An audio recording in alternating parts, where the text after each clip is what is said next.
All right, Greg Ellis, thank you for being on the podcast, sir. Yeah, thank you for having me. So you own Weightless Kentucky, which is a float tank and wellness center. I have never done a float before, and a lot of people that I'm related to or friends with have never done a float either, but I know that it's supposed to be something wild. So I guess I just want to hand it off to you and just tell me a little bit about your business first. Yeah, for sure. Not to jump off the bat with a couple contradictions to what you were saying, but just some notes is that it's actually co-owned. So Chelsea Powers, my girlfriend, is also the co-owner of Weightless Float Center. It's also, we call it Weightless Float Center. Weightless KY, or Weightless Sky, as some people call it on our Instagram, as it looks. Sometimes I think it's a little bit misleading, but if you Google us or check us out anywhere, you'll see it's Weightless Float Center, or just Weightless, or just Google Weightless. Floating Louisville. Yeah, so thanks so much for having me. Floating, the other thing I was going to say is that you said it's pretty wild. And although it is pretty wild, we always tell people not really to have expectations going into the float, because there are so many different ways you can float, you know, and how many, like, the different experiences that people have while floating. But yeah, just to break it down for those listening who aren't familiar with what it is, floating is a type of water therapy or flotation therapy. So just imagine like the perfect bath. So it's 10 feet long, 4 feet wide, and there's 1,000 pounds of Epsom salt dissolved into the water. So it creates a density that's more than that of the Dead Sea. So you physically just float on the surface. Like the Dead Sea. Or more salty than the Dead Sea, yeah. Okay, cool. So when you're floating, not only do you not feel gravity, but the water is the same temperature as your body. So you don't feel the water. How much salt is in your tank? 1,000 pounds. Well, it's actually just over 900, but we say 1,000 because it's just an easier number for people to quantify. So it's about 5 pounds per gallon of water. So when you're floating, the salt enables you to float effortlessly on the surface. The water is the same temperature as your skin, so you don't feel it. And if you choose to, and this is where people kind of freak out a little bit in the sense that they're like, well, I don't want to do that. And that's why if you choose to, you can close the lid and turn off the light. It's not scary at all, I promise. But people, the concept of it sounds a little scary. So when you're floating effortlessly, and you don't feel the water, and you don't hear anything, and you don't see anything, effectively your mind is isolated from any external sensory input, so it just leaves you in the state of nothingness, where you get all the benefits of the Epsom salts, detoxing your muscles, reducing inflammation, helps with chronic pain, swelling. Having no gravity on your body lets your spine realign, activates that parasympathetic nervous system. And then really, when you don't have any, you know, if you just think about right now, like, it's quiet in here, but if you listen, you can hear a lot. Just the lights, I mean, there's a lava lamp, the glare over here, there's cars driving by, you can hear the trucks and the different gears, and if you really listen hard enough, you could hear the house settling, you know, or the office or the place that we're in right now settling. So our brain is taking in billions of signals per second, you know, and when you get in the float tank, it's almost like closing every app on your brain, you know, not hearing anything, seeing anything, feeling anything, just having no gravity on your body. And it's just like, because your brain doesn't ever get that sensation, you know, it's always on guard. Even when you're asleep, like the heat turns on, or a car drives by, or your partner rolls over in bed, or the cat gets on the bed, you know, like there's so many things that pull us, that, like, you know, direct our attention. And when you get in the float tank, it's like a cocoon of nothingness. You know, it's like a controlled isolation. So when I'm gonna do a float. So when I do a float, you gotta come in for sure. And you said earlier not to kind of have any expectations. I wanted to ask you, like, what is the best thing? What are the best things that I can do to prepare myself leading up to it, just to have the experience? That's a great question. So first of all, just when you book online or over the phone, you'll get a confirmation email, and that confirmation email has not only your appointment but also some frequently asked questions, what to expect, a little pre-float checklist. So it kind of gives you some recommendations of things to do and not to do before your float, and I can detail, you know, those. But one of the things is that there's so many different ways people do float, right? Like sometimes I like coming straight from the gym. Like literally, like right from the gym, you leave the gym and you go right into the float tank. And that is really awesome. Like if you're, thinking about it's going to be one of those days where in the next few days you'll be dreading that step down or trying to get in and out of your car because your legs are hurting, or your, just upper body or something like that. You get in the float tank, you just get that lactic acid drain. Because really, like, the lactic acid doesn't build up in your muscles and stay there for too long. But if you can get that and just kind of flow right into the tank, you really feel the benefits of that physical recovery. However, when the Ironman was in town, Colin Cook won second place, and he floated at Weightless before the Ironman, which I thought was interesting. Okay. So some people float right before they do a really intense sports event. Some people float after they give their body a once over. So you can do that, and then too, like, say if you are working really hard, like you've been working doubles or something like that, putting in that overtime, and then you have something unexpected happen, and then you have to drive really far, and then whatever, you've just been running yourself ragged, like you get in the float tank and it's just the best sleep you've ever had. I jokingly say check out or check in, right? Because sometimes like I float in the morning for like meditation, so really, depending on what you're doing, there's so many different ways you can go about floating. It depends on which, like, we tell people to avoid caffeine before floating, because for the most part you don't really want to have your mind racing while you're in the tank. Okay. However, for me, like, if I'm going over a bunch of stuff that we have to do for whether it's the space or the cannabis company that we have, or just kind of life in general, those types of things, like, sometimes it's nice to just think. Like, I like a quiet space to just kind of ponder. And when I get in the tank, like, even after having a cup of green tea or a cup of coffee, like, it's maybe not for everybody, but it's really nice to kind of just like let your gears start spinning in the tank. And like if you like to design or think or just kind of hash out ideas, like it can be really enjoyable for that. So do you experience anything spiritual in the tank? I don't know. I guess I definitely experience powerful energy. Yeah. And sometimes, I find it oftentimes to be a little bit difficult to explain, and I think that other people as well. Yeah. I think that in that space, when you're in the float tank, they've actually shown through MRI and EEG brain mapping that we drop into a different type of brain frequency that's found in REM sleep or in deep meditation. Oh, like there's the 4 levels. Alpha, beta, theta, delta. Yeah. What do we reach there? We hover in theta. Okay. So right now we're in beta. Okay. Which is kind of our normal, moving around, grooving around. Yeah. When you get into kind of that like concentrated state, you actually like go up into an alpha state, which you're actually more relaxed, but you're more like kind of aware and like hyper aware, but you're more like relaxed in that space. Yeah. Because it's almost like your comfort zone of like being aware. Yeah. And then, theta being that deep meditation, REM cycle, sleep, and then you have that delta, which is, and I'm loosely paraphrasing these for sure.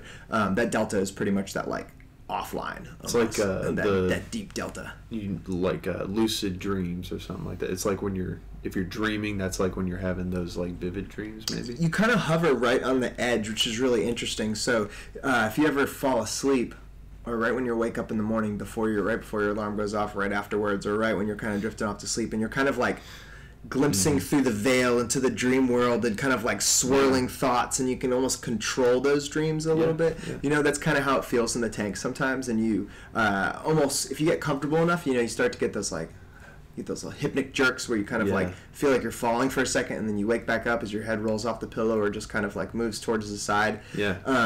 And I've found that to be a kind of a fun way to, I jokingly call it riding the waterfall. Like, because like you're right on the edge where you're just about to fall asleep, but you're still right awake. Right. And I find that to be a spot where if you notice, you start to get there. And the more you float, the more comfortable you become with these different states and kind of being aware in those states. Yeah. And you can like almost like step into that lucid dream state a little bit easier because you begin to identify where it is that spot is, Do you, I know like the typical...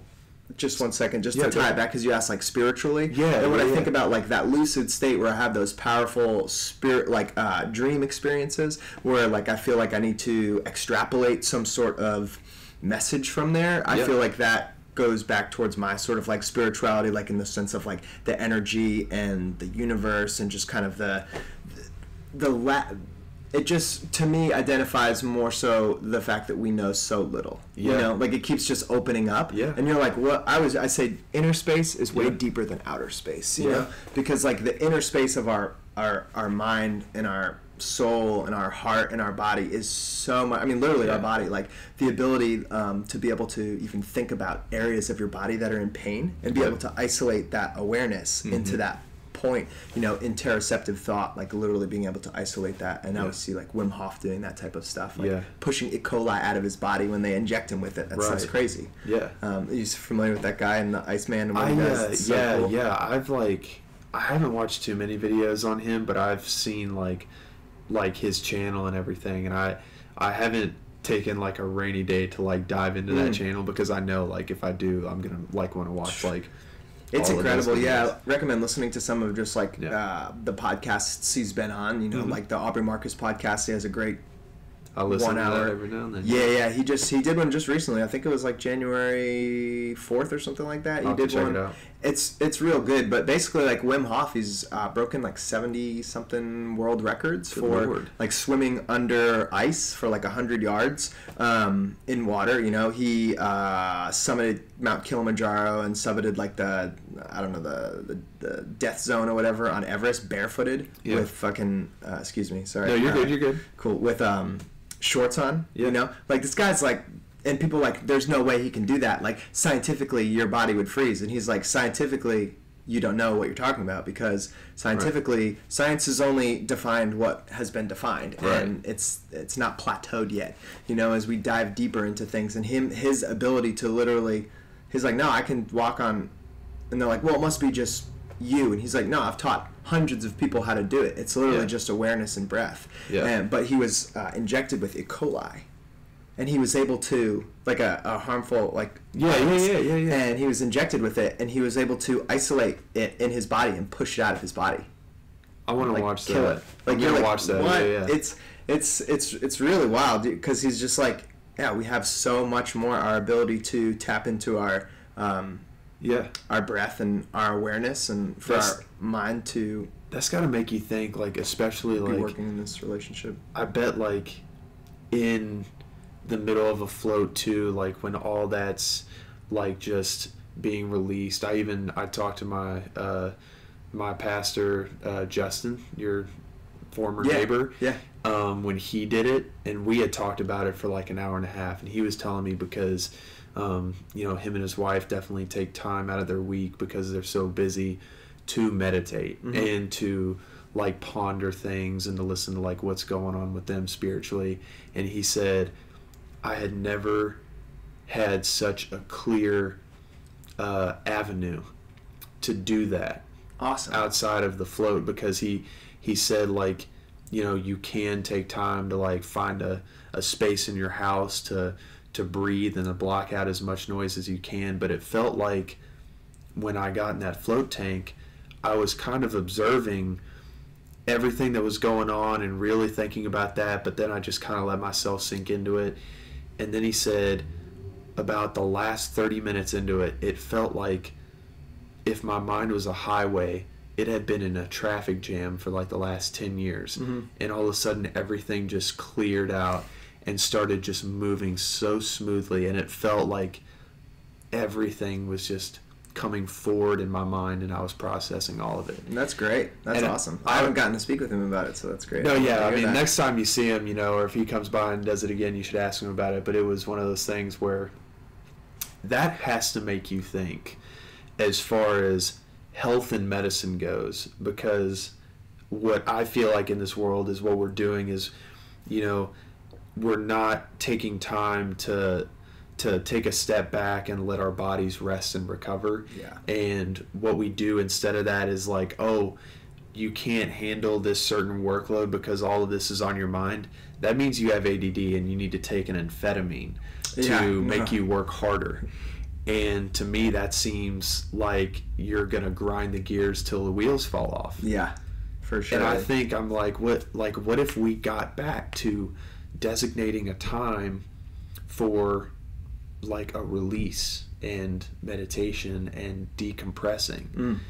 And I think that's like, I want to say, like, because I've noticed, you know, the float industry has been taking off and has been getting so much recognition, that I'm like, is that a result of us as a society realizing, like, holy crap, we've got to figure out some way to do that. I think that's a main component to it, is people realizing that and being like, yeah, we need to, but not just in flotation, but also in meditation. Meditation is more popular now. I mean, there's so many apps for meditation that are really encouraging people to take that time, because we need it, right? Because we're seeking it out. And interestingly enough, yoga, meditation, flotation were all very popular in the 60s and 70s, right? And it kind of like goes through these waves and surges, the ebb and flow, I guess, of where we're at with it. And there's a lot of other social unrest that sometimes is accompanied with that, because we start to feel those stresses in our environment, and we're seeking ways to right them, or to relax. Because one of the things that I think stresses people out most is that some of the people we have come accustomed to relying on to tell us how to relax are actually doing the complete opposite, like you said. Like, they're giving us amphetamines instead of telling you to go outside, exercise, and meditate. You know, like, and that unfortunately is not just because people think for some reason that amphetamines are great or whatever. It's that prescription drugs, although very beneficial for some things, are incredibly overprescribed, and that comes down to a kind of money issue with people getting paid, and that's a whole different story and stuff like that. So I think people are moving in that direction, even in Louisville here. You know, like, instead of sending a kid to detention, they send them to meditation, you know, and they have them close their eyes and think about what they did, and that is far more effective, you know? So with floating, though, one thing that I just wanted to mention and kind of add on to what you're saying before is that with flotation, and what Justin was probably sensing, was that I also kind of jokingly but realistically, seriously say that for those who have a meditation practice, floating's like meditating in a vacuum.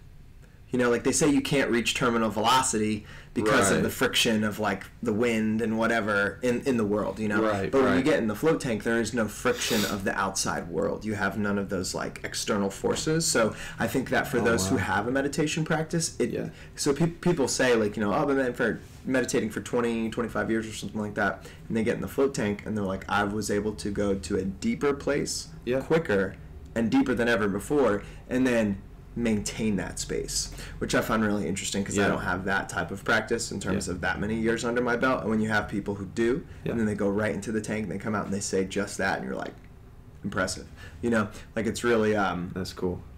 It's really great. And like Justin, because he is, you know, somebody who is incredibly spiritual, and he's well read, and he loves music, and he's, you know, he's a really interesting person who definitely has obviously a spiritual and mental practice.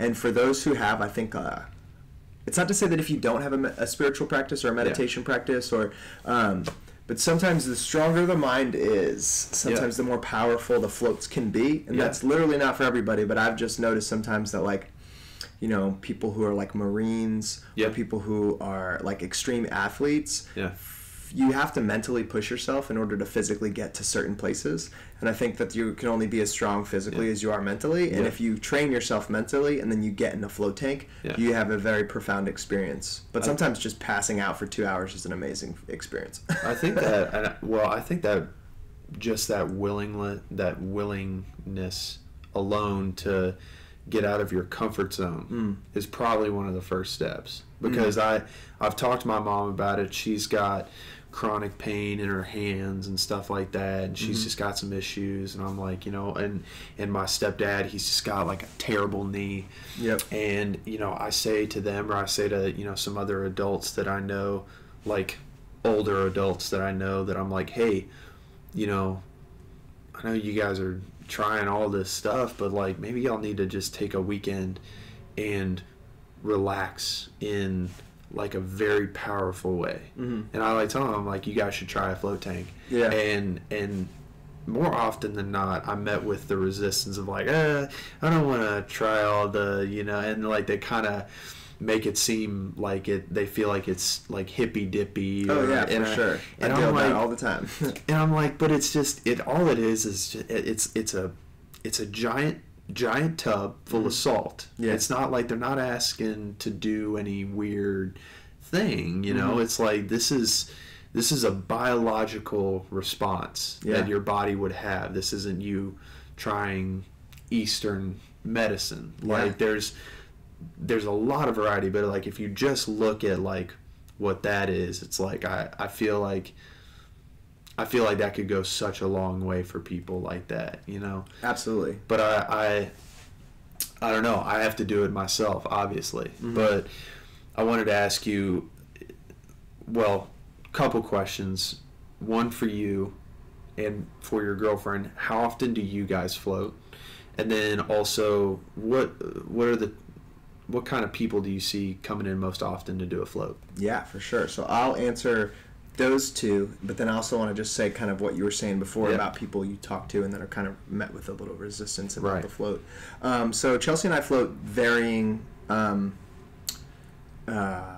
amounts depending on kind of what we're doing and what is available. Mm-hmm. I have to either float usually in the morning before floats begin, or in the evening after floats end, or we all do, or schedule ourselves during the day.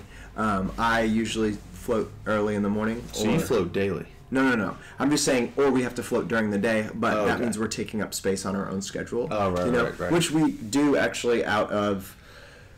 I've come to doing it more and more as a way to literally take that time out of my day where I should be doing something and kind of set myself into that nothing, like kind of Justin was talking about, and like not caring if I'm taking a space on the schedule and kind of like existing in that space while everyone else is there as well, kind of as a guest in my own house, which I feel is nice for me to kind of get even a better feel for how people feel in the space when they're there and stuff like that. When I'm actually like as a guest, I'm not like, hey, I'm the owner here. I just kind of exist in the space, and I know a lot of the people that are there too. But I'm usually about once a week, once every 2 weeks. Okay, cool. Never stretch it out really more than once a month. But I've definitely gotten there before, like just with traveling and holidays and trying to get in and it being super busy, and then you're just like, do I want to get up at 6 a.m. to float before I work a full day, or do I want to, after I work a full day, float at 11 p.m. and then, have to get out and do that whole rigmarole going home and stuff like that. Right. So in terms of that, Chelsea, she's probably like once every 2 or 3 weeks, once a month.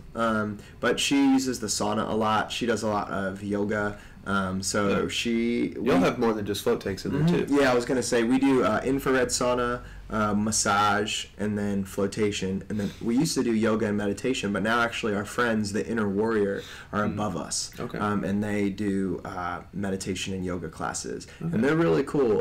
If you guys if anyone out there's been thinking about doing a yoga or meditation class, the cool thing about Inner Warrior is that they're a community donation-based studio, and that people may think, oh, well, it must be like a bunch of like crummy classes or something like that. Yeah. Actually, it's the complete opposite. Some of the best teachers in the city teach classes at this spot.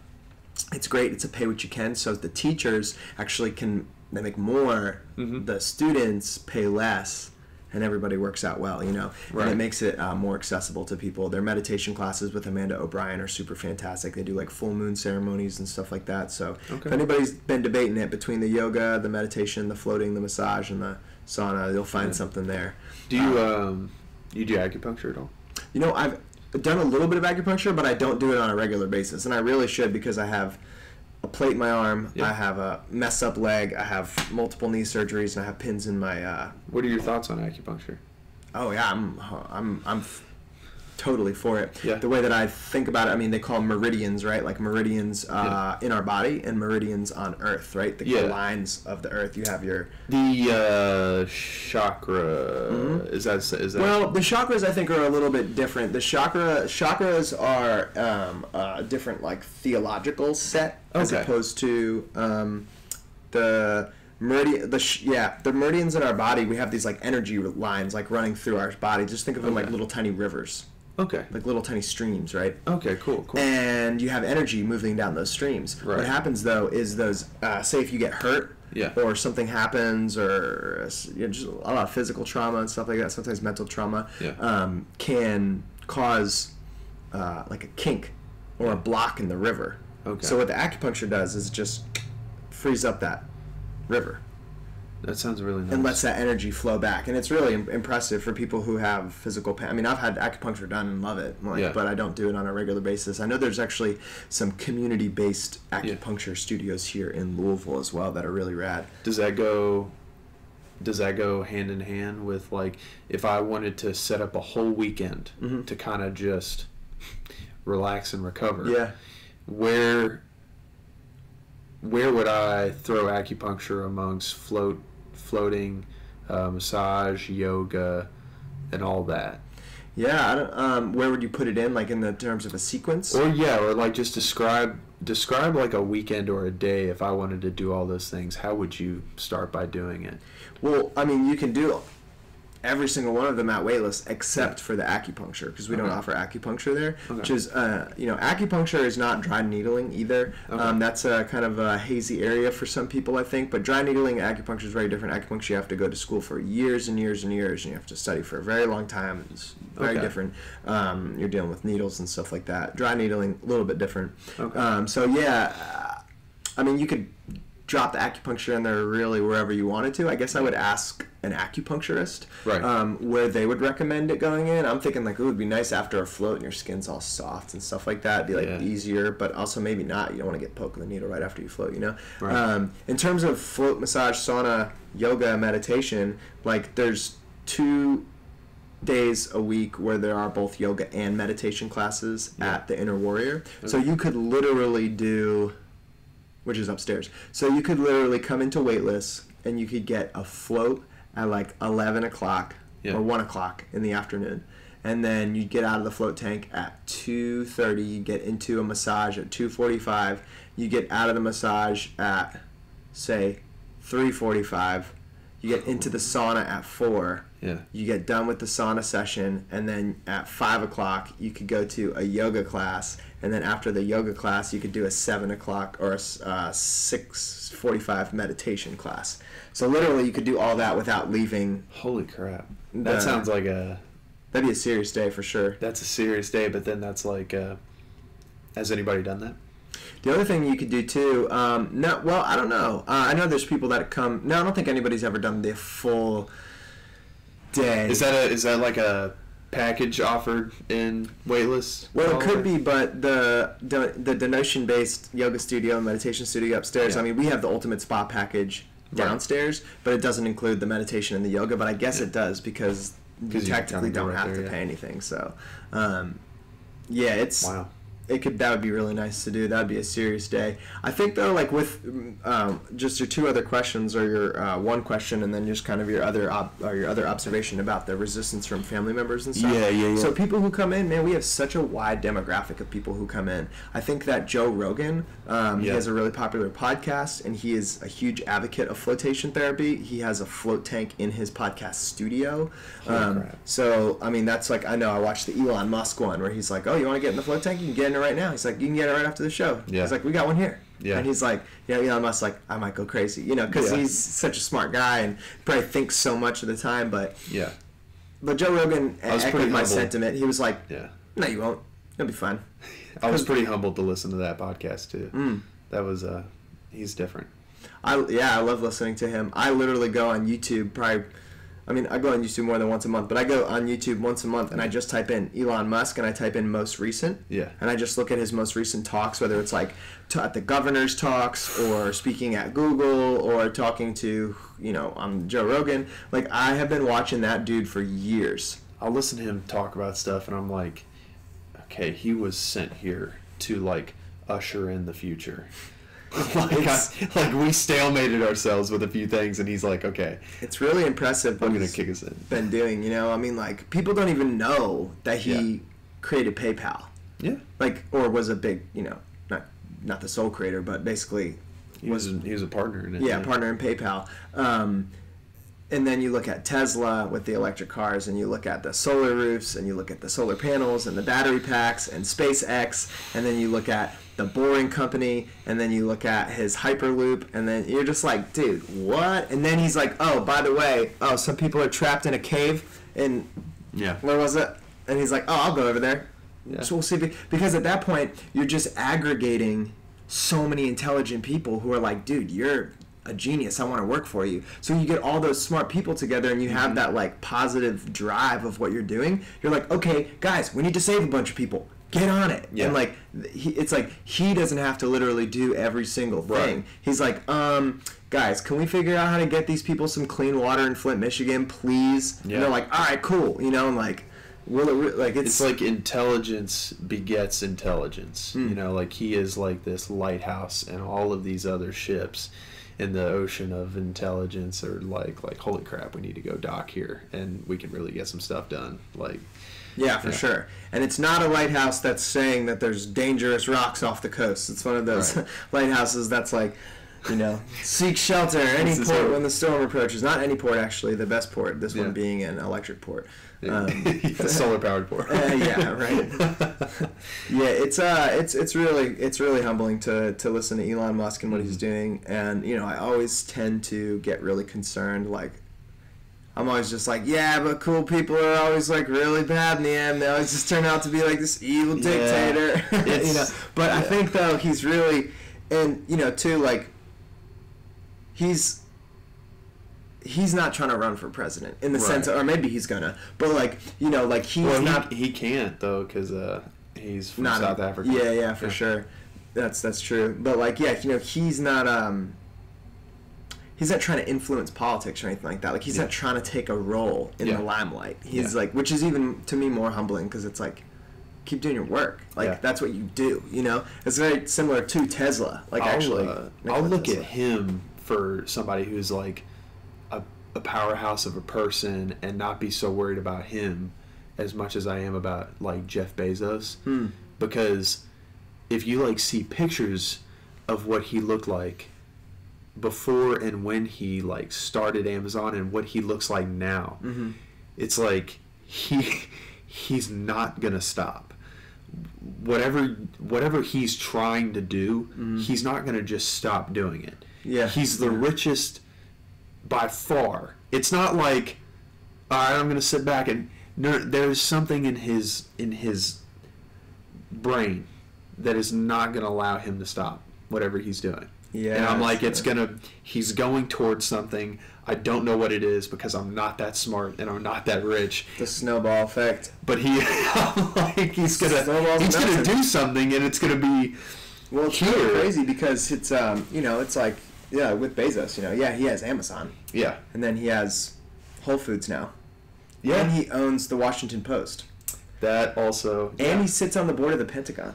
You know, and you're like, what's going on here? And then what is he doing? Now this was last year. There's rumor of him starting a healthcare company with Jamie Dimon, the former CEO of J.P. Morgan Chase, who was responsible for the whole bailout, and Warren Buffett. So you're like, all right. And my thought actually was that he was going to start a cannabis company, because I mean, Kentucky now has at least legal industrial hemp.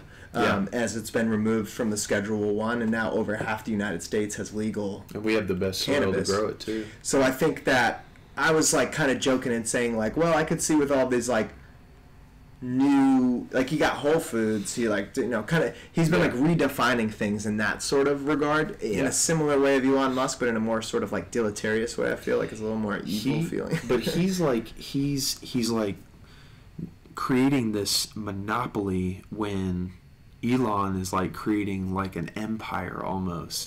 It's like what Elon's doing is like pointing in a direction, and it's going up. Jeff Bezos is going outward, and around, and and engulfing things. Everything, and it's one of those things where it's like, I'm not smart enough to know like what's going on, but I know when whatever happens, it's not going to be anything that like we can just easily predict.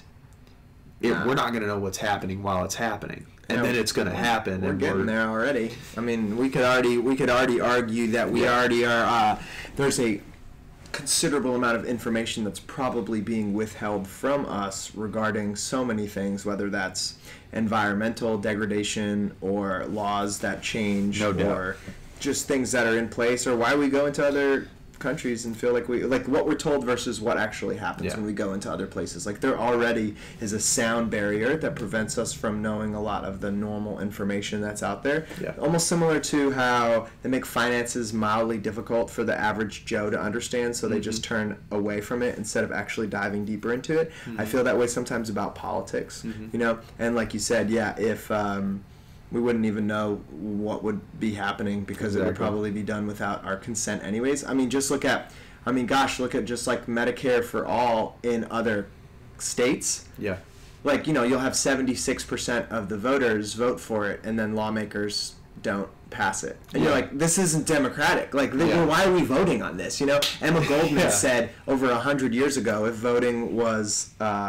voting changed anything, it would be made illegal. And like, that's a jab right there for sure, because I do think that voting does change a lot of things. I really do. But, you know, sometimes when you have situations like that, when you're like, oh, okay, well, it seems that there's sometimes little catches in place to reverse the will of the people. Right. But I'd like to know like where it's all going, because I have conversations with my friends sometimes. Like, we'll have a bonfire, we'll get deep, and I'll tell them, I'm like, guys, I'm telling you right now, like, I don't know what would happen, but I would not be surprised if the reality of the way we live in this country right now is not drastically changed in the next 30 years. Like, it's not out of the question. I mean, and everyone's like, why would that ever happen? I'm like, what? It already has. But like, we have iPhones. Look at like comedy and society, the way that like people used to make jokes back then, and now it's like, whoa, you can't say anything. Yeah, it's like you've got to be careful. We were watching a home video at my mom's the other day, and it was a video that I made with my friends, and I was wearing like this Chinese hat, and it had like a black pigtail coming out of it, like I was a Chinese guy, and I was playing a Chinese guy in this video, and I'm like, oh, that would be racist right now. Like if I ran for office and somebody pulled this up, even though I'm like a freshman in high school, and it was like a school project, this would not be good. Yeah. And I'm doing like a bad accent and everything. Right. Like that's not good. Right. And you're like, I wasn't being trying to be like, I was literally trying to impersonate because that was right when Hangover came out. I was impersonating Jong. Okay, I know what you're talking about, but I it's like the little guy. Yeah, the little Chinese guy. Yeah. I was just impersonating, but it's like, I think about, all of it's different now, and every single year, even in this first month and a half of 2019, it's different than 2018 already. Yeah, it's at it has a lot to do with information. Yeah. And information processing, Elon Musk talks about this a lot, is we're producing so much content, and we're kind of, it's like trying to, like we're thirsty for information, but we're like trying to drink out of the fire hose. You know, like it's really tough to catch a little bit of what's going by on such a regular basis that it kind of, I feel, makes us get a little like, because like before you can even process a situation, another thing happens. Yeah, and you're like, who are we at war with? Like, I can't even like, what did they say? Like, what was that tweet? What was that thing? And and there's that's like, that can be considered a form of distraction in itself. It's a very effective smokescreen, especially when a lot of the clack, or like the background that we hear, or the actual like foreground that we're hearing, is really not of any substance. There's really not much policy being discussed. It's very much emotions, and they're emotions based off of assumptions, based off of other assumptions based. It's just like this compounding. Couldn't be more right. Yeah, it's just it's hilarious, you know, and that's why I think people are turning to independent media sources, whether that's a podcast or people just find someone that they vibe with, or if it's something like Yes Louisville being a positive content company, or something like Democracy Now! That I've been listening to for over 10 years on a day-to-day basis. Like people always like to say, "Oh, screw our governor." Or, I hate that senator, or I don't like that town councilman. But nobody can remember who they were actually going to vote for. Right. Like, well, who'd you vote for then if you don't like Matt Bevin? Right. And I'm not saying I love Matt Bevin by any means, but I'm saying who'd you vote for? And that's not your fault for not remembering who Jack Conway was, right? And it's like, even if that's not who you were going to vote for, you probably can't tell me who you're going to vote for unless you can, and then that's because you weren't going to vote for either of the left or the right because you had you're following along a little bit more, you know? And it's not just, it's made to seem a little bit ambiguous or a little bit confusing so that we do stray away from it. But learning about politics, to me, seems like studying for a test. Like you just cram it all in right before the election, and then you're like, who is that person? Because it doesn't matter, because it's not relevant, because we're actually not. But if we made information that was actually pertinent, cool, the same way Desperate Housewives and The Voice and all, I mean, I don't even have a television, but like the same way all that stuff's cool, we would really see people get engaged and get involved and be able to kind of like, I think, steer I'm right there with you. Us in the way where there is so much information, but it wouldn't seem so all the same. It wouldn't seem so static. It wouldn't seem like it just like you'd actually be able to like pull out something of like importance from it, Well, that's like during the 2016 election, I got upset because of how charged everybody was on either side. But then here was the thing that got under my skin was that, and even though it was funny, I was still like, how can we do this and then be upset? In the polls, it showed that over 14,000 people voted for Harambe.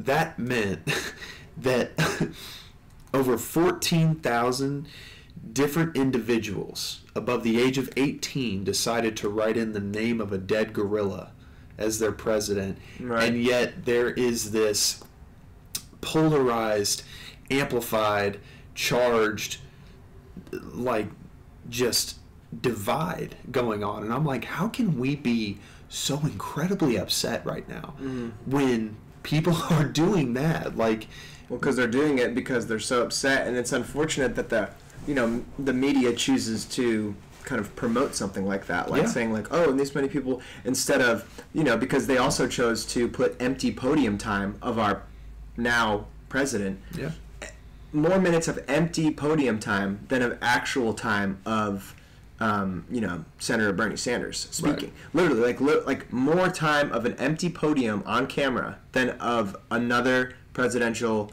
hopeful who's still the most popular politician in the country right now and has been to Kentucky 3 times since the last election, who's really working for, I'm a Bernie Sanders supporter for sure, and as a local business owner, like, I find it real funny when people tell me that, oh, he's going to like do all those social programs. I don't think people follow enough along to really have... Basically, if someone wants to talk to me about politics, and if you're out there and you're talking politics to anybody else and you want to get into a conversation about something, this is the first thing I'm going to ask you. Where do you get your information? Which is the same thing that we were just talking about before. Where do you get your information? And if you say, what do you mean? Then I'm going to say, what do you mean? What do I mean? Because, like, where do you get your information from? Do you get it from podcasts? Which ones? Do you get it from the news? Which ones? Do you get it from the internet? Which news outlets, which media aggregates? Because if you can tell me that, CNN, ABC, MSN, Fox, Al Jazeera, BBC, NPR, Democracy Now!, Young Turks Network, like there's so many out there, and I know a lot of them. And if people can't even talk the Cliff Notes, then if you've never read the Cliff Notes, and don't come talk to me like policy, you know what I'm saying? Because everyone just sits, then we just get into emotions again, which is unfortunate, because actually a lot of people who are emotional really need to explain to them what's going on right now, because we're in a mildly difficult spot, which makes us feel like we're super stressed out, which is why you should float or meditate. I was literally just about to say at the end of that, I'm like, get a massage. This is why we need to float. Yeah, for sure. And this is also a lot of the stuff that we encounter as people in this day and age. This is a lot of the discussions that we have at Weightless, you know. Yeah. We talk about these types of things not in a dismal, sort of sad way, but in a way that it is it's comforting to know that everyday people like you and me and the people that we see at the spa and the people that are at yoga and the people who we run into on the streets are all feeling the same way. Do you feel like people open up more after the floats and are willing to just kind of talk about stuff? And I think a reason for that is, so just to kind of get into the science behind some of flotation and just kind of, so floating was invented in the 1950s. Seriously? Yeah, so it doesn't have thousands of years of traditional Chinese medicine or Hindu culture or something like that attached to it. Like it is very much a very new frontier of the mind and the body and kind of that area where it all comes together. Yeah. And so it was invented by a neuroscientist in the 1950s named John C. Lilly. And he also is famous for the study of dolphins, delphinology. Okay. So John Lilly and a couple other people were sort of at an attempt to isolate consciousness. They were trying to figure out, like, where is this all coming from, this sort of sentientness? Mm-hmm. And very analytically so, they're like, well, what if we just cut off the brain from all the external world? Will it respond, or is it a knee-jerk reaction to information, or no? And they found that, because all they had really known is that sensory deprivation was torture. Right. But if you tie someone, if you put someone in sensory deprivation against their will, that's torture. Also, water's not torture all the time, but if you put someone in water against their will, that's torture. No Anything's torture if it's against somebody's will. Right. So they really thought that people were going to go insane when they got in the float tanks, and they found the complete opposite. They were like, this is actually incredibly relaxing. So they started to study things like why, the mammalian dive response, just how when we go into the water, how our bodies calm down and how our heart rate slows, like when we touch the water and we relax into it. What's really cool, they found, is that when we're in the float tanks and we're not being bombarded by this constant external world and we transition into that theta state. You may have heard about it on the Joe Rogan podcast. Michael Pollan wrote the new book, How to Change Your Mind, which goes into it a little bit. But it's basically about the default mode network. Okay. And you think about it like you see something that's red, you think stop, or hot. You see something that's green, you think green, life, go.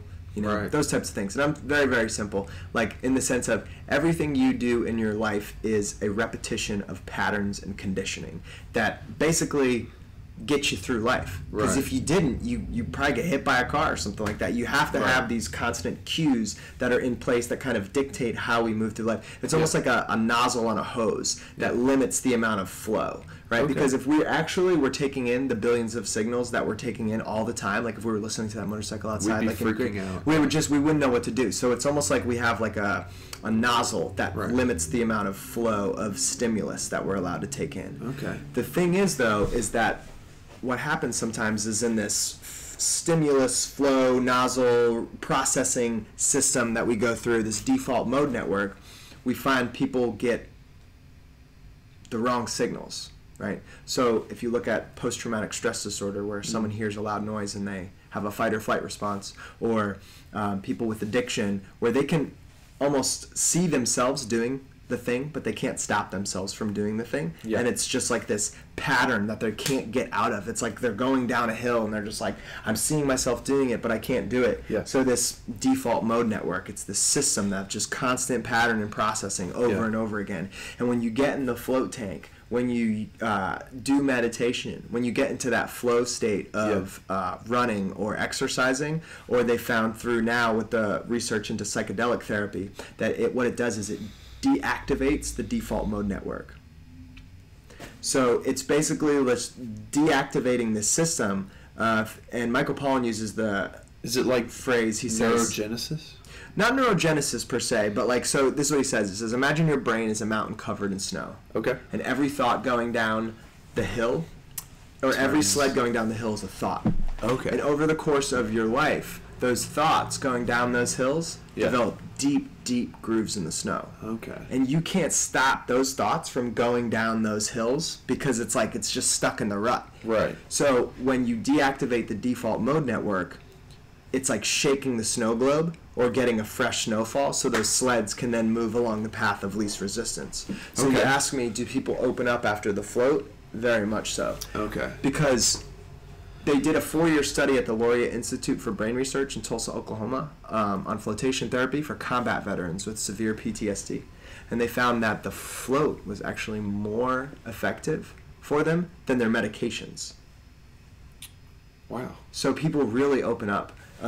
When you move from the head, Yeah. which is just this constant, like stress, into the heart space, Yeah. which happens a lot in the float.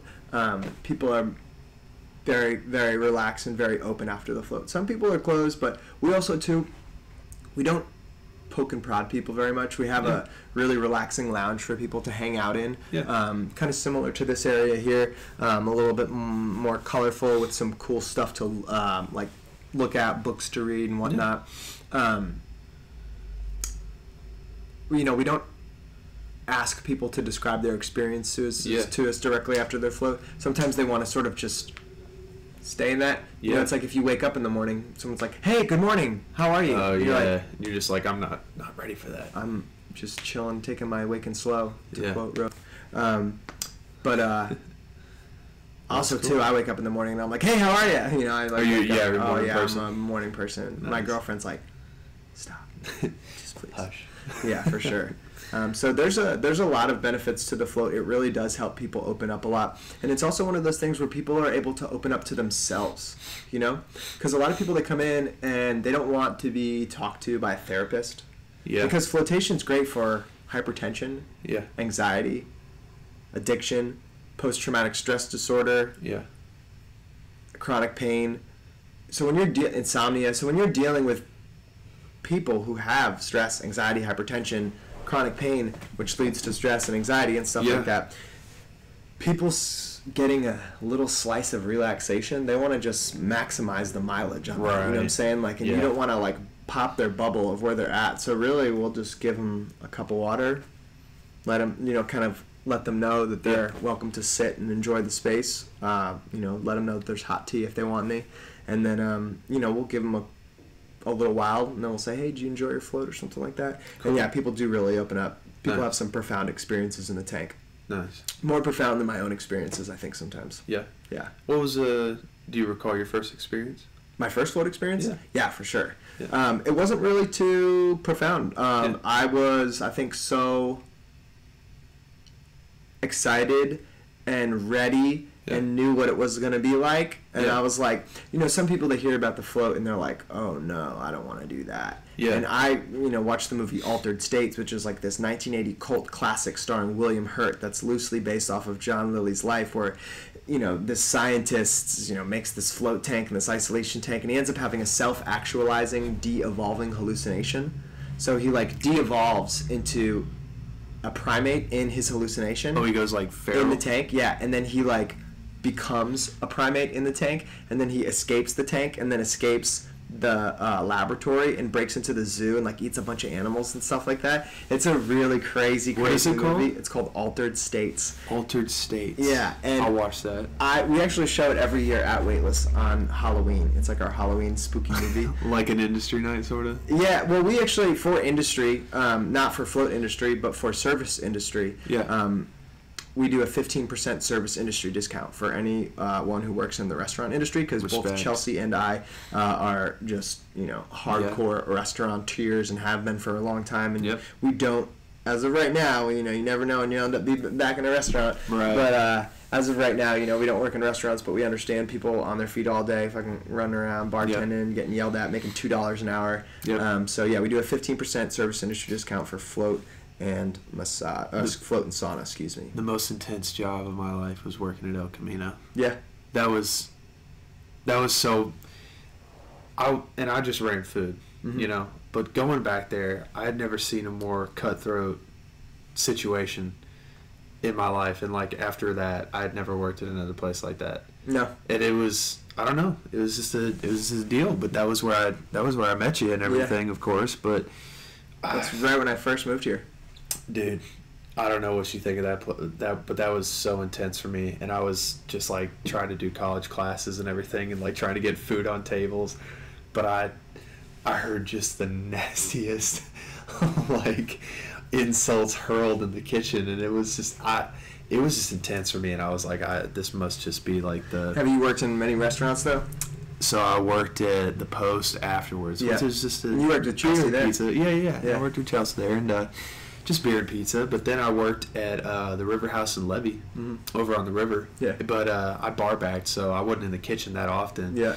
So, the places that I worked at, like those 3 places.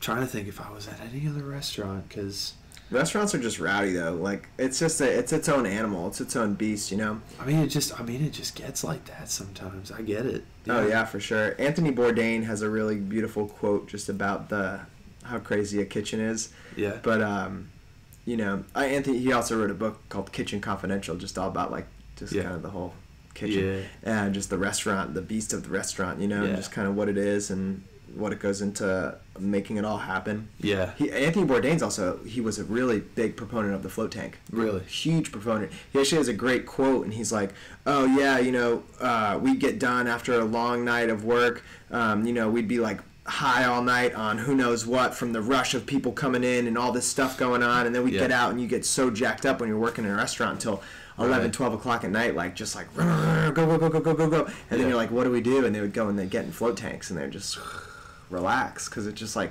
it just resets you. I call it the power down, power up. Like you spend 20 minutes or 2 hours on the phone with customer service trying to figure out what's going on. They're like, so you tried turning it off and turn it back on, right? And you're like, yeah, click, and you're like, no, it works. It's great, because like that's what happens in the float tank sometimes. Right. Sometimes you get into this really deep meditative state. Yeah. Sometimes you have these really profound, like very colorful experiences, and then other times you're just like, you just pass out like for 2 hours, like because your brain's basically like, well, if I don't have to do anything for once, I might just relax for a second. Yeah. And then it's like, damn, I haven't ever been able to relax like that. Your brain has literally never been in such a comfortable environment for it to just be off its guard, Have you ever done one overnight? Oh yeah. Like the whole, like just an 8-hour venture? Not an 8-hour venture. But like you got, so you got in, went to bed, got up in the morning, started your day. Yeah. What was that like? No, it's kind of like sleep, a little cold, just because literally being in there when you like go to sleep, like the water. I mean the water will draw a bit of heat off of your body. Even if you're in warm water, it will still kind of pull that heat off of your body. Yeah. A little cool at times. I like to sleep kind of on my side, like in the fetal position. Like I naturally gravitate towards it. I slept on the floor last night. Like I like sleeping on the floor. It feels really good for me, and I like really comfortable sleep like that. So I have to kind of not sleep like that. But it's not as. So I would say something more different than that is I've done 7.5 hours in the tank, not sleeping. That's gotta. So just awake. Like I drifted off a few times, but I try to stay there, very like right here. Like, was it at a point where you were like, did you enjoy the whole thing, or were you at some point like, I just need to keep pushing and see if I can just stay in here? Yeah. It's enjoyable. You're like, oh yeah, this is nice, and then you're like, what's enjoyable is the fact that you're like pushing yourself to do it, and you're like, okay, let's see how long I can really do this, because like, when it's like, at what point am I going to stop enjoying that? And two, you don't know.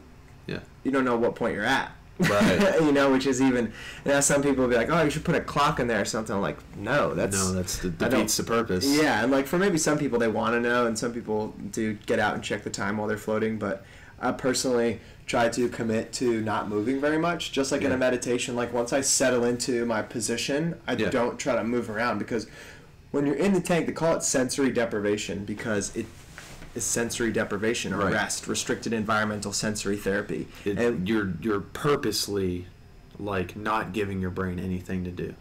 That's so when you're in there, and if you move, like say you're laying in the tank, and I really recommend, if you floated anywhere and you've never floated with your arms above your head as opposed to down by your side, highly recommend that. I found that some float centers around the country, around the state and around this city, have been not describing the float how I would describe the float, at least in how to guide people into their experience. Okay. Because people will be like, oh, I floated plenty of times here, there, and everywhere. And then you are like, okay, when I would say, okay, cool, well, let me just give you my little spiel just in case somebody missed something. Right. Because people go, oh, I didn't know that. Because when you lay like this in the float tank with your arms down by your side, almost like Shavasana or something like that, just kind of laying down, your body is naturally heavier than your arms are. Yeah. So your body sinks slightly down into the water, and your arms are right on the surface. Yeah. So you're basically rounding your shoulders like this. Yeah. So when you put your arms up like this, it opens it all up right there. And if I lay down like this even if I stand like this right now, I feel it kind of pinching my shoulders. And if I were to stay like this for a little while, my arms would go numb. My fingertips would go numb if I lay like this in bed. But in the float tank, there's no pushback. There's no resistance on your back. So it really opens you up, and it's super duper relaxing. So there's things that you can kind of do to I'm gonna do that. Change your experience. But even if you're laying there in the tank and you like move your thumb, you feel, or like you wiggle your big toe. Yeah. And it's completely placid, and you've like almost lost all sense of your body. You move your big toe, and you feel the water go. Oh, and it like ripples towards you. And then it goes past your ear. And you're like, and then your brain's like, there it is. Because your brain's just sitting right there. And the second you move, your brain's like, that's down. Oops, sorry. Yeah. Bang on the microphone. No, you're good, you're good. But it's like, your brain's like, that's down. It's trying to localize, it's trying to find up, down, left, right. It's X, Y, Z axis. And it slowly starts to fade away when you're in the tank and your brain doesn't have that point to focus on. Jeez. And then it starts to I almost think about, I've tried to make some graphics. Anybody out there can make this graphic for me, that would be really rad. Send it to me. I appreciate it. I'll just throw it out there. Yeah. I've been trying to get my girlfriend to make it too.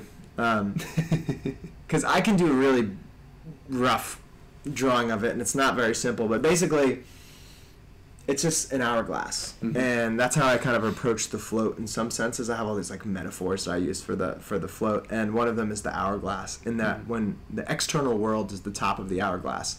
And when you flip that hourglass over, the external world begins to drain into the internal world, you know? Yeah. And it's almost like at first you're laying there on the surface and you're like, I'm on the surface of both like my mental and physically on the surface of the water. Right. And you're just kind of like, okay, I'm just getting in the float tank, and I just drove here, and I got things to do today, and I got things to do tonight, and what did I do? Did I already get those things? And slowly but surely, all those programs start to default or deactivate, almost like a screensaver turning on a computer.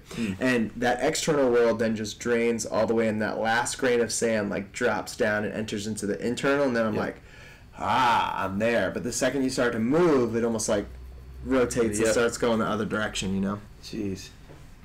All right, here's a question, and this is way out of my expertise at all. I wouldn't know what's good or what's not good, but floating on DMT. Do you have any thoughts or opinions on that? It sounds like it would be crazy, but for a very short period of time, because DMT is supposed to be a very short experience where it doesn't last very long, like maybe the powerful, experiencing the G-force of blasting off sort of feeling, and that kind of maybe a couple minutes, and then the actual sort of like after effects or the come down lasting, maybe 15, 20 minutes. I think you'd be left maybe feeling pretty comfortable in the tank, but it would probably be a little... Do you think anybody could get hurt? I don't think so, because... maybe. Depends how hard you would, really hit it, I guess. I wouldn't recommend anybody trying to, go for the Hail Mary. Right. But I could see it being interesting. I think that... Joe Rogan talks a lot about eating edibles in the float tank. Yeah. And that being a really powerful psychedelic experience. Yeah. He's also talked about eating mushrooms in the float tank and that being a powerful experience. I'm just wondering, if somebody does it, would they just, could you just come out just a different person? Your personality is no more. Well, I think, but the float itself is a really psychedelic experience. Yeah. I think that DMT or however you're sourcing it, like, is a powerful experience in itself. I don't know if you were... I guess that could happen. I don't know if anybody wants to lose their entire identity in that sense, I just think, I don't know. I feel like you're putting a lot on the table doing it, Yeah, for sure. Also, too, like, I wouldn't recommend... I would really be be mildly perturbed if somebody smoked DMT in our float tank because, one, you signed a liability waiver that says you're not high and on drugs. Right.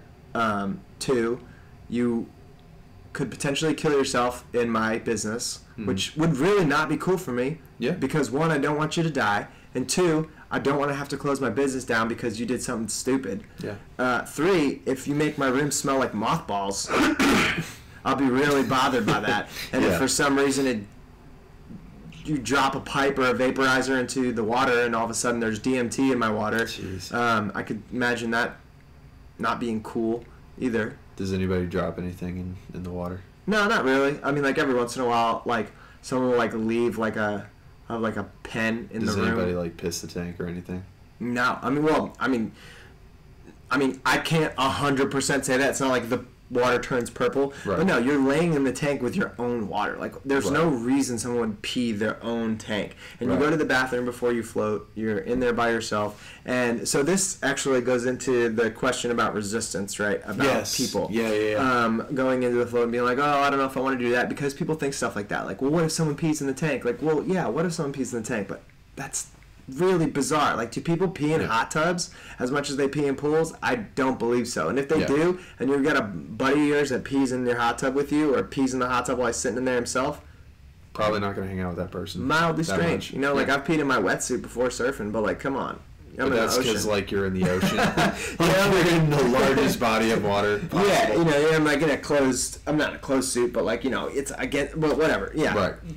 Don't pee in the float tank. I don't think anybody has. Nobody's ever, like, pooped in the float tank or anything like that. Yeah.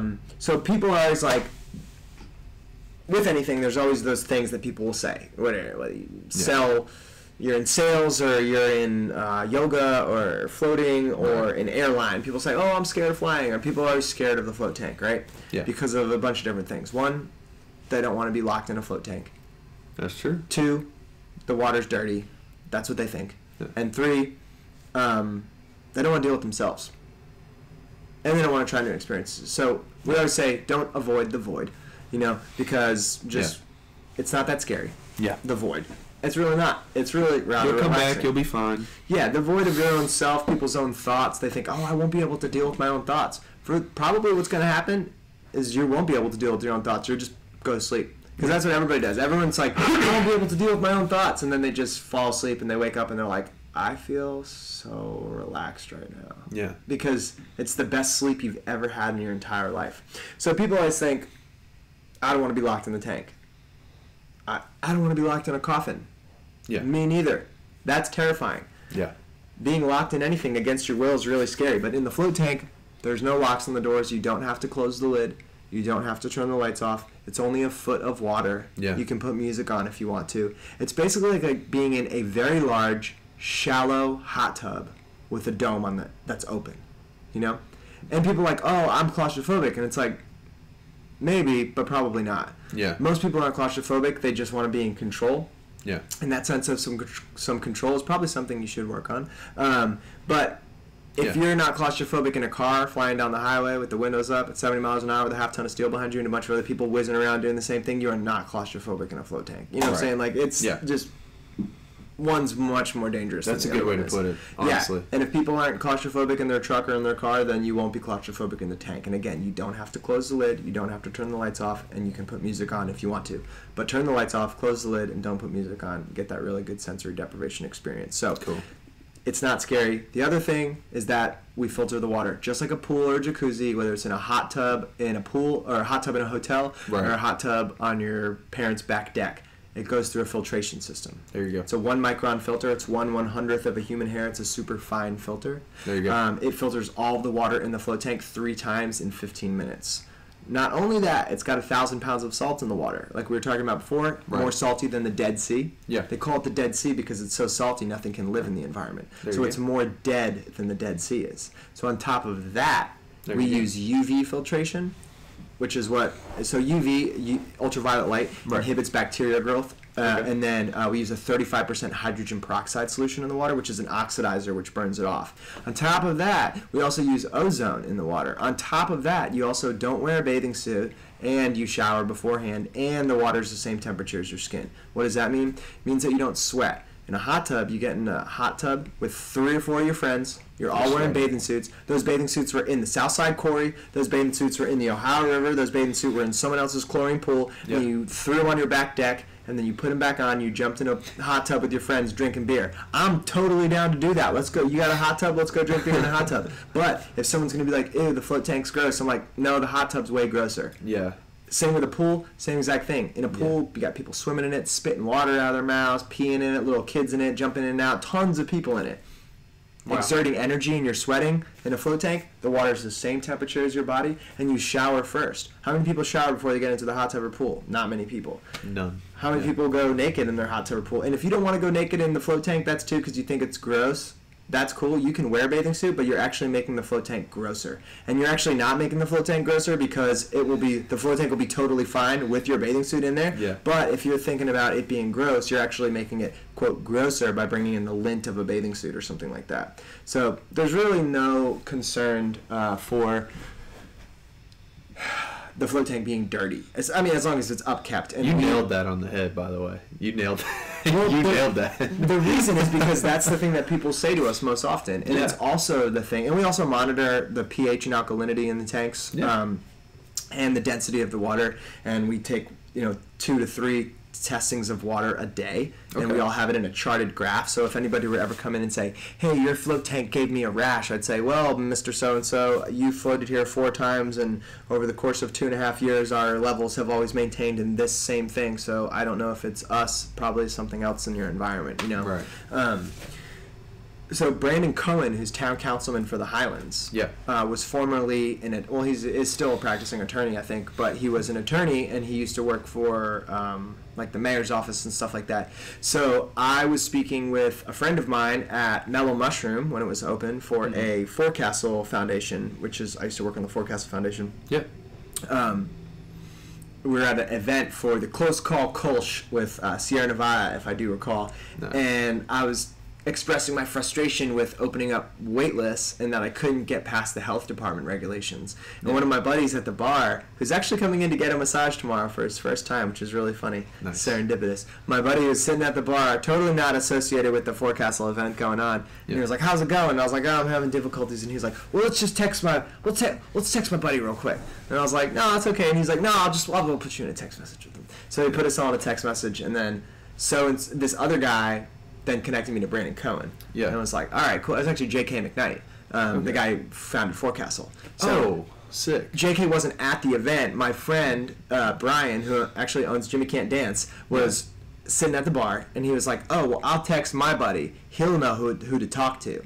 And then he texted J.K. J.K. said, yeah, you should talk to my buddy Brandon. Brandon is town councilman for the Highlands. His wife is Summer, who owns Rainbow Blossom.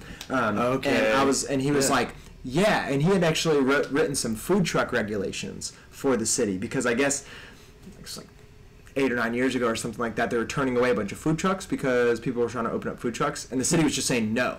And they were like, why not? And they're like, because we don't know how to regulate you. Yeah. And he was like, well, why don't we just write regulations instead of turning away all this potential business? Yeah, exactly. So he basically did that for us and for flotation. It was like, well, why don't we just get some regulations going here so we can basically let my clients open their business, or is there a problem here? And once you have if you ever try to get something done, hire some attorneys.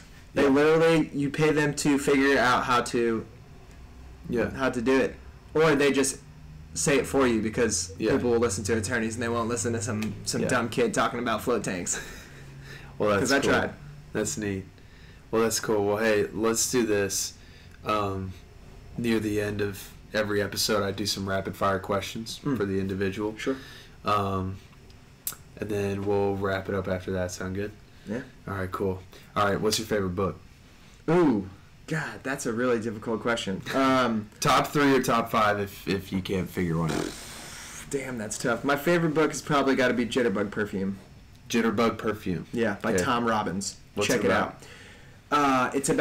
It's a love story, and I'm not a big love story kind of guy, but I just happened to get suckered into this one because I didn't realize it was a love story at first, so I figured I'd start with it, and if you were going to be hesitant off the bat, know that I was too, and it's my favorite book, so you might like it as well. Nice. Jitterbug Perfume is about love, it's about smells, it's about staying alive forever, it's about dance, it's about Pan, the pagan, horned beast Pan, it's about everything, man. Jitterbug Perfume and Tom Robbins is one of the most exquisitely written, flagrantly flavored word doyens that's out there, and he is the most... He writes in a way that cannot be mimicked by anybody else, and I highly recommend his work. Interestingly enough, there's a book by John Lilly, the founder of the float tank, in my library at Weightless. Okay. And the foreword, there's 2 forewords in the book. One foreword is by the Swiss chemist Albert Hofmann. Yeah. And the other foreword is by Tom Robbins, my favorite author. Okay, cool. So I'm like, wait a second. I'm standing in my library at Weightless, reading the foreword of this book by the guy who invented the float tank in my float tank place. Yeah. And the foreword is written by Tom Robbins, my favorite author. And I'm like, that's sick. What is going on here? Yeah, there's a lot of connection, yeah. Yeah, well, so check this out with the connections, not to go too far off the rapid fire here. No, keep going. So John Lilly, through his flotation, going deep into the levels of awareness and consciousness inside. He was quite a bit of a psychonaut in the tank. So he mapped out these different states of awareness, and through his mappings, he came to the conclusion that there was something called echo that was in the universe, and it was called ECCO, the Earth Coincidence Coordinating Organization. And it were these entities that existed in the universe that were expertly crafting coincidences to coordinate your life to open up and unfold the way that it should, as long as you're being aware. Right? So at the same time, on the other side, the flip side of the coin, you had the SSE, the solid state entity. And the solid state entity was pure technology. Pure, just digital machine technology. And the machine, the solid state entity's job is just to replicate and redesign itself and just basically snuff out life in the universe with machine knowledge, like robots, So this is like, this guy mapped this stuff out in like the 60s in a float tank, talking about ECHO, the Earth Coincidence Coordinating Organization, and the solid state entity being these 2 opposing forces that are like guiding your life basically as you're trying to...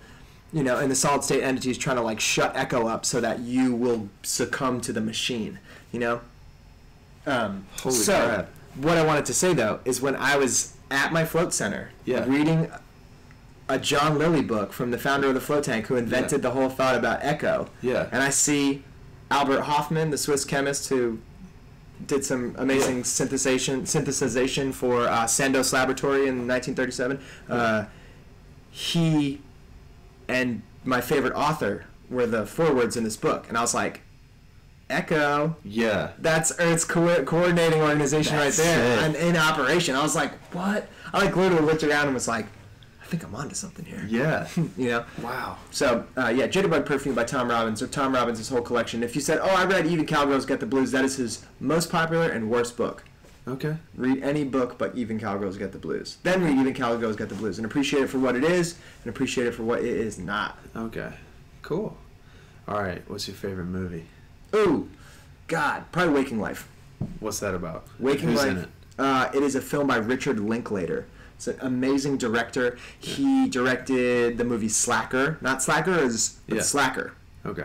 He also directed Dazed and Confused. All right.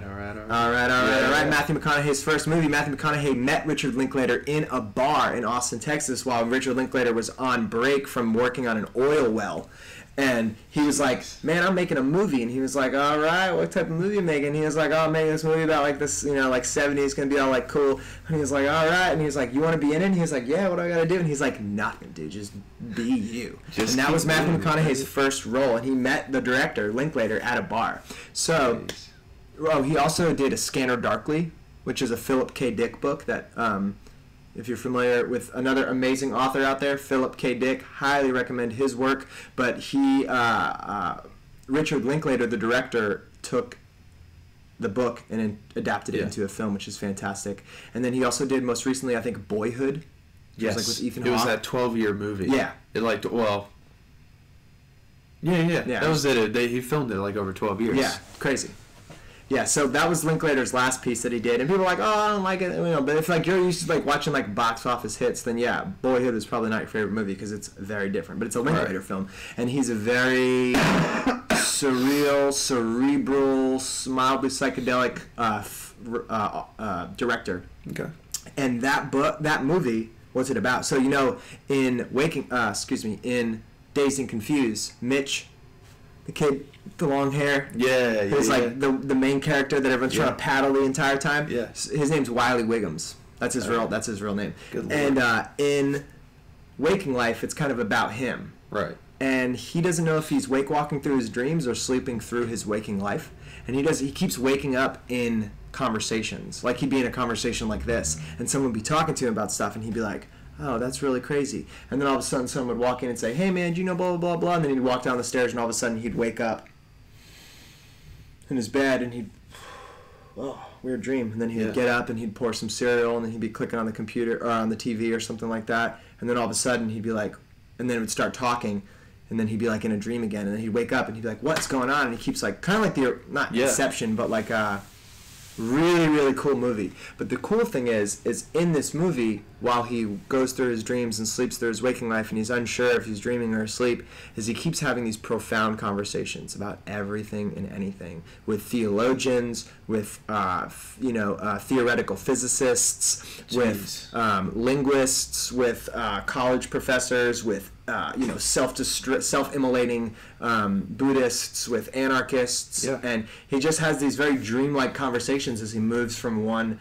dream state, just like a dream, kind of the phantasm, like I was in my house, but it wasn't my house, but I knew it was my house, and all of a sudden I was in my aunt's backyard, but it wasn't her backyard. It's like that. That's sort of the way that they move along. Yeah. So that movie is amazingly profound, and I watched it when I was in high school, and I have since watched it at least twice a year, every year since then. Jeez. And as I've gotten older, every conversation means something different to me. Because when I was younger, I didn't know what half the stuff that they were talking about was. And as I've gotten older and learned more about love and about relationships and about anger and about friends and about quantum physics and about all this stuff in the world, you're like, oh, damn, I never knew what that... But I feel like it's actually let me glimpse something at such a young age where it probably did a lot for me growing up. Like, and kind of directing where I went with my life, based on that movie in particular.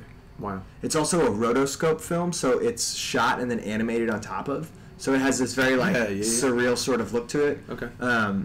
Linklater's films are rad. I'll send you that, or just look it up because it's like. I'll look it up. Like you were saying, sit around the campfire with your friends and go deep. Yeah. Sit on a couch and watch that movie. You go deep. You'd be like, wow, like it's a really awesome movie. All right, cool. What's the best piece of advice you've ever gotten? That's a tough one, too. I don't know if I remember enough advice from random people that I've gotten or anything like that. Mm-hmm. But I always say, my mom always says, like that's my girlfriend Chelsea's always like, you say more about what your mom always says than anything else. Yeah. And I can't even remember too many of them right now, but like I guess one that I've always lived by is like, well, you never know if you don't try, yai. Okay. Literally, that's what my mom says. Well, you never know if you don't try, yai. That's funny. Like, I don't know why she says yeah, but she does all that. She does something like that all the time. So that you remember it. Yeah, probably. Yeah, so I don't know. There's so much good advice out there. But, like, I really like The Four Agreements by Don Miguel Ruiz. I don't know this. Yeah, so the Four Agreements is a book by Don Miguel Ruiz. He also wrote The Mastery of Love, and it's a great book. It's 4 things to do on a daily basis, and you agree with yourself to do those things. And I found that practice, when you keep them very mindful, if you have a poster of them or a book or something like that. Yeah. Someone actually stole our 4 agreements from Weightless, which doesn't make me super stoked, but that's okay. So the 4 agreements are: be impeccable with your word, because there's a word there for everything, and we should be as descriptive as possible, because if you're not impeccable with your word, people will assume things. And the second one is don't assume things. Because if you're assuming things all the time, like whether it's your girlfriend or it's your coworker or it's your mother or father or your kid, if you assume that they knew that, then you're going a wrong way. And if you're impeccable with your word, then it's less difficult for you to assume that they knew something because you were deliberately telling them what it was. Okay. The third thing is to not take anything personally.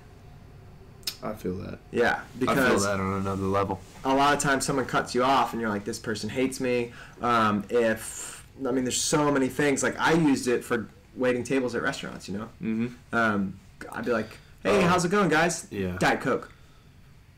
Okay, sure. You know, and you're like you can't let that get under your skin. Because then, like, what if it gets under your skin? Then you walk back and you're like, that bitch at table 3, she said to me, and everyone's like, who? Oh, man, that girl, And then it's just like, what's this? Like, who created all this negative energy out of nowhere? Like, we're just, like, having a good day, and then it's like, and then there's, and it's like, dude, maybe, like, she just found out that she has cancer because she drinks so much Diet Coke, and she's pissed. Right. And, like, you don't know what's going on. Don't assume that you know what's going on in her life. Don't take it personally because she doesn't know you. Yeah. You know what I'm saying? Like, and then the fourth one is always try your best. So if you always try your best to follow the first 3, as well as, like, at work, like, say you went out and, you know, had a campfire and went deep with your friends, and you end up staying up all night, and you're like, damn, I gotta work in the morning. But you go to work and you feel that despite the situation you were in, you still tried your best. You're like, yeah, I was pretty fried today, but I crushed it. I still tried as hard as I could. I dropped that 1 plate, but you know, like you still did it. And you're like, like it's not like you were slacking off all day, you know. And as long as those 4 agreements, you be impeccable with your word, don't take anything personally, don't assume anything, and always try your best. I think that is like some of the best advice. It's just like, nice, do that shit, and then I feel that. Yeah. If you could tell the audience anything about yourself and your girlfriend, what would you want them to know about you guys? About both of us? Yeah. Since you guys are the co-owners of Weightless. Yeah. I